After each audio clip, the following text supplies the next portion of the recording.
आम्ही पण राजकारणात आहोत, आम्ही काही साधू संत नाही, इटका जबाब पत्थर से देंगे, पापाचा घडा भरत असतो असं सांगत मेघना बोर्डीकर यांनी विरोधकांवर हल्लाबोल केलाय। त्यांच्या उपस्थितीत हिंगोली नगर परिषद निवडणुकीबाबत आणि नगर परिषदेचे माजी नगराध्यक्ष बाबाराव बांगर यांच्या कार्यकाळातील विविध विकास कामांचा लेखाजोखा आणि जाहीर सभेचं आयोजन करण्यात आलं होतं। हिंगोली विधानसभेत मागील 11 वर्षात भाजपाचे आमदार तानाजीराव मुटकुळे यांनी मोठी विकास कामे करत जिल्ह्याचा चेहरा मोहरा बदललाय। यावेळी माजी नगराध्यक्ष बाबाराव बांगर यांनी आपल्या शेरो शायरीतून विरोधकांवर तोप डागली आहे। हिंगोलीकरांनी मला 2016 मध्ये नगराध्यक्ष म्हणून निवडून दिले होते, यावेळी कोट्यवधी रुपयांची विकास कामे केली, यापुढेही अशीच विकास कामे करण्यासाठी मी सदैव तत्पर राहील असंही ते म्हणाले आहेत। यावेळी माजी मुख्यमंत्री अशोक चव्हाण, भाजपाचे आमदार तानाजीराव मुटकुळे, माजी आमदार गजानराव घुगे, युवा मोर्चा जिल्हाध्यक्ष शिवाजीराव मुटकुळे, माजी आमदार रामरावजी वडकुते आणि भाजपाचे पदाधिकारी कार्यकर्ते मोठ्या संख्येने उपस्थित होते। आवेश शेख, एमसीएन न्यूज, हिंगोली। आपण बघत आहात 2014ला 14च्या अगोदरची हिंगोली आणि हिंगोली विधानसभा याचा झालेला विकास आपल्याला ज्ञात आहे। मित्रांनो, आता सर्वांनी सांगणार, आता जिल्हा परिषद आणि नगर परिषद या निवडणुका आहेत। आपल्याला एकच सांगायचं आहे, कारण एका जागेवर आता माझ्या बी हिंगोलीत कुठं 10 उमेदवार, कुठं 8, कुठं 5, 4, कुठं असे उमेदवार आता सध्या रिंगणात आहेत।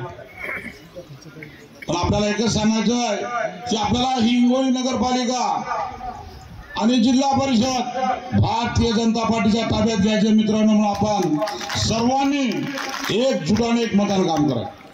मी भारतीय जनता पार्टीकडे उमेदवारी मागणी केली आहे मित्रांनो। मला जर भारतीय जनता पार्टीने या हिंगोली शहराची संधी दिली तर आपल्या आशीर्वादानं 2016ला जी आपण तळमळ माझ्यासाठी दाखवली होती, आपले कुठे पाहुणे असतील, कुठं आपले नातेसंबंध असतील, आपले मित्र असतील, जर असं 2016ला ही निवडणूक आपण गाजवली होती, पक्षाने जर मला संधी दिली तर आपण आपल्या आशीर्वाद माझ्या पाठीशी ठेवा ही विनंती आपल्याला करतो। हिंगोली जिल्हा म्हणजे हा शांत संयमी लोकांचा जिल्हा आहे। मतदार बंधू भगिनी सुद्धा जो चांगलं करतो त्याच्या पाठीशी ठामपणे उभे राहतात।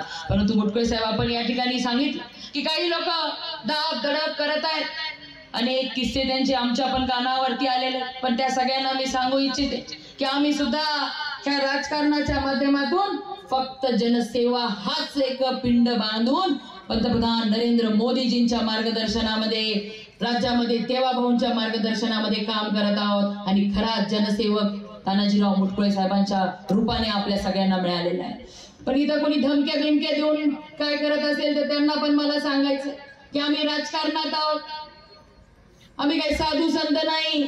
जर तुम्ही असं करत असाल तर तानाजीरावांनी जसं सांगितलं की ईट का जवाब पत्थर से देंगे, त्याच पद्धतीने आम्ही या ठिकाणी तुम्हाला सांगतो की आमच्या पाठीमागे आमचे देवाभाऊंचे आशीर्वाद आहे। कणखर असं मुख्यमंत्री आमच्या सोबत आहे, पापाचा घडा भरत असतो। आणि तानाजीराव मुटकुळे साहेब, आपल्याला मी सांगते, ही सर्व जाणकार मंडळी आहे, यांना माहित आहे, यांना स्वतःच्या कष्टाने हिंगोली जिल्ह्यातील मंडळी आपल्या कुटुंबाचा आणि आपल्या तालुक्याच्या जिल्ह्याच्या प्रगतीसाठी प्रयत्न करत आहेत।